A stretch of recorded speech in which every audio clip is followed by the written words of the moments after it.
예전에 한 초등학교에서 너무나 가슴 아픈 일이 일어났습니다. 방과 후 돌봄 수업하던 이 8살 초등학교 1학년 고 김하늘 양이 우울증을 앓던 이제 여교사, 평소에 아무 관계도 없던 사이라고 해요.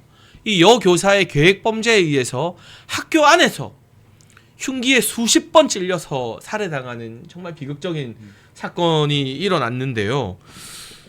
저는 이 사건을 보고 무슨 생각이 들었느냐, 일단 너무나 가슴이 아파서 무너지는 것 같았고, 동시에 야, 이런 범죄자를 사형 안 시키면 대체 누구를 사형시키는 거냐. 우리 보수 정치의 새로운 아젠다로 사형제 부활과 사형 재집행이 필요하다. 이거 미국, 대만, 일본 다 아는 건데, 좀 이런 건설적인 이야기를 가지고 우리가 이 주도권을 가지고 사회 변화를 이끌어내는 보수들이 됐으면 좋겠다는 생각이 좀 들더라고요. 완전히 동의합니다. 네. 이게요, 보수주의의 기본이 사실은 사회의 구성원을 개인으로 본다는 거거든요. 개인의 자유를 존중한다는 건데, 여기에 반드시 따라붙는 게 뭐냐면 타인의 반드시 침해하지 못하는 권리가 있다는 거예요. 네. 근데 지금 방금 같은 경우는 이게 타인의 절대 침범해서 안 되는 권리, 생명을 빼앗은 건 거잖아요. 네.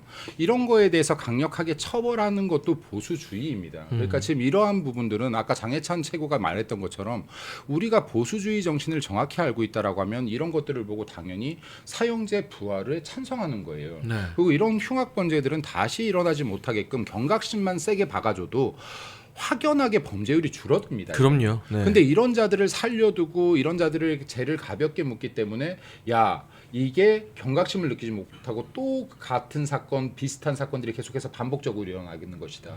그렇기 때문에 이거는 장해찬 최고 말처럼 이런 사건, 정말 가슴 아픈 사건이, 저도 애 5명을 키우는 사람으로서 너무 가슴 아픈 사건인데, 이런 일이 있다라고 하면 이런 것들에 대해서 사회적인 문제인식을 가져야 사실은 아까 이런 답이 나오거든요. 근데 제가 지금 너무 안타까운 건요, 문제인식을 느끼는 분들이 별로 없어요. 이게 그냥 하나만한 이야기하고 뭐 재발 방지 대책을 찾겠다 하는데. 맞아요. 그러니까 이거를 정말로 네. 진심으로 다가가야 돼요. 정책도 진심으로 다가가면요, 이게 할 수 있는 정책이, 대한민국을 바꿀 수 있는 정책이 너무나 많은데, 알잖아요, 우리들. 네. 야, 이거 이슈 하나 터졌네. 이거 지금 뭐 좀 괜찮은 아이디어 없어?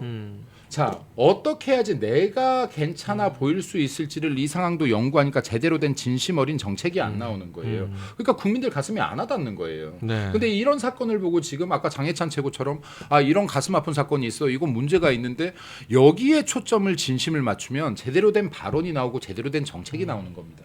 그래서 이거를 이러한 부분들에 대해서는 보수가 계속해서 아까 말씀하셨던 것처럼 좀 진심을 담아서 하나하나 움직이고 아젠다를 잡아가면 좋겠다는 말씀도 드립니다. 우리는 도대체 민주당과 뭐가 다르냐?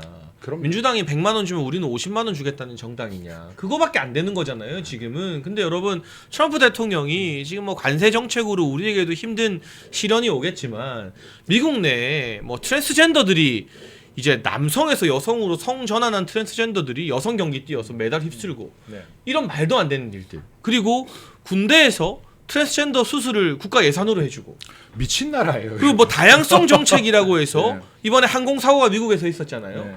항공이나 우주 업무, 국가 보안 업무, 이런 중요한 업무에 일정 부분 무조건 실력이 없어도 성소수자나 트랜스젠더를 뽑게 만들고, 역차별이죠, 이거. 그리고 아직 가치관이 형성되지 않은 중학생, 고등학생이 자기가 트랜스젠더다 하면 부모가 반대해서 수술을 할 수 있게 해줘요, 일부 주에서는. 이런 걸 바로 잡으면서 야, 이게 민주당과 다른 공화당의 가치구나라는 게 미국 국민들에게 퍼졌던 거거든요. 그럼 저는 이런 김하는 얄 사건 때문에 제가 어제 밤새 잠을 못 자고 아침에 출근하면서도 이 아이 사진이 이제 유족에 의해서 공개됐길래 뭐 눈물을 흘리면서 출근을 했는데, 이거 그냥 가슴 아파만 하고 뭐 재발 방지 대책 하나만한 소리 할 게 아니라, 그러면 국민의힘은, 보수는 민주당과 이런 사건을 대하는 태도가 뭐가 다르냐? 그럼요. 이게 어디 살려둘 인간입니까? 여교사가 이걸 계획적으로 아무 관계도 없는 8살 어린아이를 유인해서 학교 안에서 수십 번 찔러서 살해했는데, 이게 그냥 나중에 되면은 뭐 정신병 질환에 의한 심신미약 감형 사유 나오고 아마 속 터지는 일 많을 거예요, 재판하면. 이런 거에 대해서 분명하게 우리가 미국, 대만, 일본처럼 우리도 사형제 부활시킨다는 말을 왜 보수 정당은 못 하는가? 좀 좀 그런 고민을 같이 해봤으면 좋겠어요, 정말로. 네. 지금 방금 말씀하셨던 아젠다들이 사실은 대한민국에서도 꼭 다뤄져야 되는 것들이에요. 그러니까 지금 이제 이런 것들을 지금 보수들이 비겁하게 피하고 있었다. 야, 이거 지금 야, 내가 이런 얘기하면 너무 뒤처지는 꼰대처럼 보이지 않을까? 야, 지금 내가 사형제도 다시 부활하자라고 하면 이거 극우처럼 보이지 않을까? 이런 말도 안 되는 생각들이 자기의 신념보다 앞서 나가니까 색깔 없는 정치를 하고 있는 것이고 질량 없는 정치를 하고 있는 것이다. 그러니까 계속 좌클릭 얘기하는 거예요. 제가 이거는 이 얘기는 뭐 한 지가 너무나 오래됐지만은 정치는 질량이다. 내가 중도를 끌어당기려고 하면 좌로 이동한다고 되는 게 아니라 내 질량이 무거우면 블랙홀처럼 빨려 들어오게끔 해서 중도 확장이 되는 것이지 내가 이동해서 중도 확장이 되는 게 아니다. 네. 근데 지금 이게 대한민국 보수 정치는 계속해서 내 질량을 무겁게 할 생각을 하는 게 아니라 옆으로 이동해서 중도를 확장할 수 있다라고 믿는 이 믿음부터가 잘못됐다.